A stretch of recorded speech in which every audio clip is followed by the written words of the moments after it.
Hey everybody, Michael Snyder, Pacific Northwest Weather Watch. Today is November 3rd, update number 2 on the day afternoon edition. Taking a look at the infrared satellite imagery, you can see our storm is developing just as forecast. Going to move into western BC. Powerful pressure gradient, mountain snows, strong winds, big wave action, and some precipitation here across Pacific Northwest as this fast and furious frontal system moves through the region. And we're going to go over those details here and check out the latest, starting with the sea level pressure map. So you can see our low pressure system. This is about 10 o'clock tonight. Here we go about 1 a.m. And then you can see the southerly winds are going to be ahead of this with this pressure gradient. And then as this eventually shifts inland, we are going to switch the direction to more westerly here and bring a big surge across the east slopes of the Cascades of Washington, Oregon, down the Strait of Juan de Fuca as well, and across portions of eastern Washington as that system moves very quickly. By the time we're towards Tuesday, 1 a.m., look at this low pressure all the way across Alberta, moving towards Montana here, and we get the high pressure filling in behind that, which is going to help kick up some of these winds as well as we get that big westerly surge. You notice the low pressure as I scroll backwards,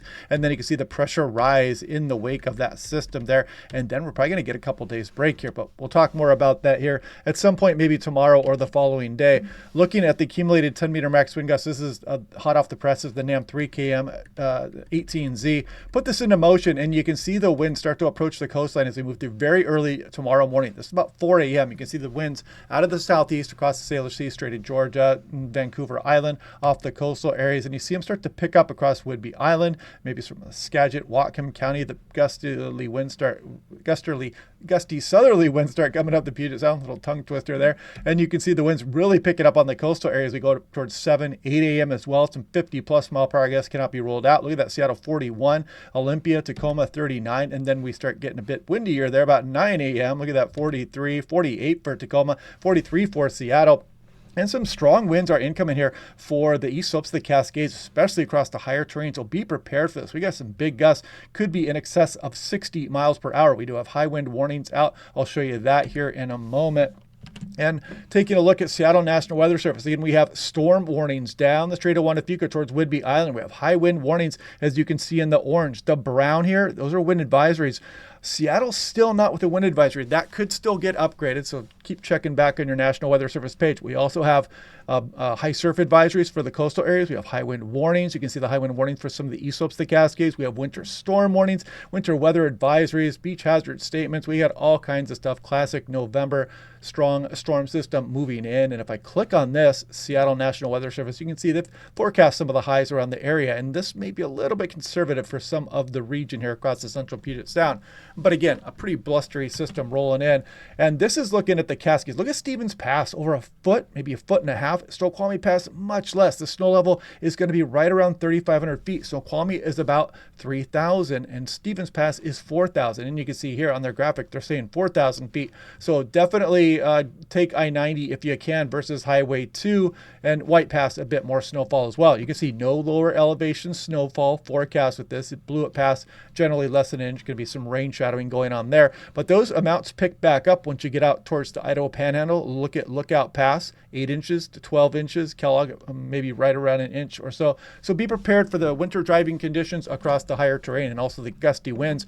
And this is Spokane. You can see the high wind warning does include Chelan, Wenatchee, Ellensburg, Moses Lake, especially exposed ridges and places where you are not in any sheltered areas. And heads up for that, because this wind's going to come ripping through here out of the west as we go through the day tomorrow. Winter storm warnings for portions of the Idaho Panhandle, some of western Montana also. Now, taking a look at Whidbey Island, getting a bit more consistent now in some of the Ensemble runs, right around the mid-50s. You could get some higher gusts locally out there, some of the island, maybe Port Angeles as well, but pretty good Ensemble agreement, as you can see, in towards the mid-50s. Here's Tillamook. It's going to be gusty on the Oregon coast, but nothing too crazy, especially for November. 44 miles per hour. It'll get your attention a little bit. There's Astoria coming in at 44 as well. Here's Hoquiam. You go up a little bit further north, you get a bit windier, and you can see some mid-50s showing up in a lot of these ensembles for Hoquiam. Seattle, Tacoma, 42, but there are some ensemble members with higher gusts, and you start bringing on more damage once you get above 40 miles per hour. So if you get towards 50, it's a big difference between a 40-mile-per-hour gust. And the ensembles are squarely in the mid-40s here. And then you can even see a little bit of a break, and then maybe a more stormy pattern starts to emerge as we go through November 9th and 10th. We'll check that out in the next couple of days. I'm getting ahead of myself. Olympia Regional Airport, check it out. The control run 53 miles per hour. That'll get your attention. And the ensemble mean is right around 50 or 51.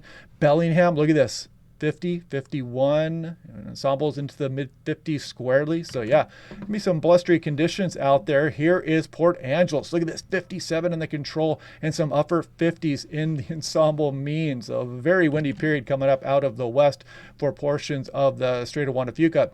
Stevens Pass, look at this, 49 miles per hour, when could be some snow falling during these highest gusts also. So you could be running into some blizzard conditions across the higher terrain. Heads up anybody out and above 3,500, 4,000 feet across the Cascades. Arlington Municipal, 45. Some of the ensembles have up towards 50 miles per hour. Here is Friday Harbor, 55 on the latest control. Some of these gusts are up over 60 miles per hour, however, in the ensemble mean.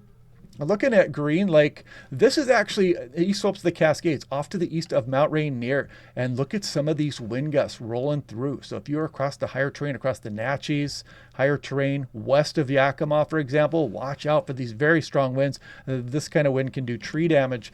And here we are looking at the cumulative 10-meter max wind gust on the European model. If I didn't show this already, you can see the very strong winds across the east portion of the Cascades of Washington, some of Oregon, and 50-plus mile per hour gusts for the coast. And again, that strong westerly surge ripping down the Strait of Juan de Fuca.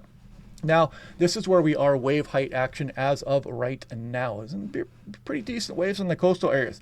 But watch as we go, a little bit of a break as we go through tonight. But as we go through tomorrow morning, look at this wave action kick up as these winds start to kick in here.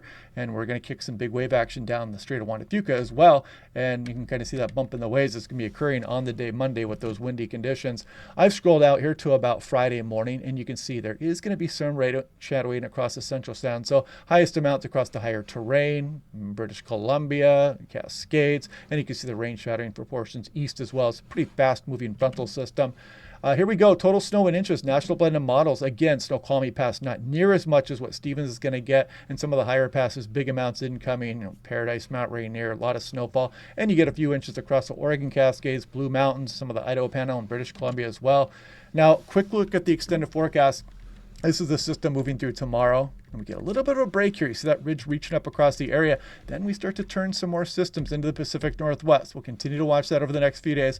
And then you can see maybe a chillier period here as we go on towards November 10th and 11th. We'll see what that trough does. Plenty of time to worry about this. But this has been continuously showing up in the models as we look off into the future. So that'll be something exciting to watch next.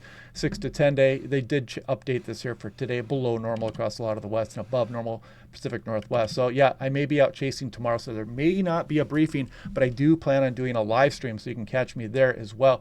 Otherwise, hope you guys are having a good day. Click like and subscribe. We'll do this all again tomorrow, and I will talk to you guys then.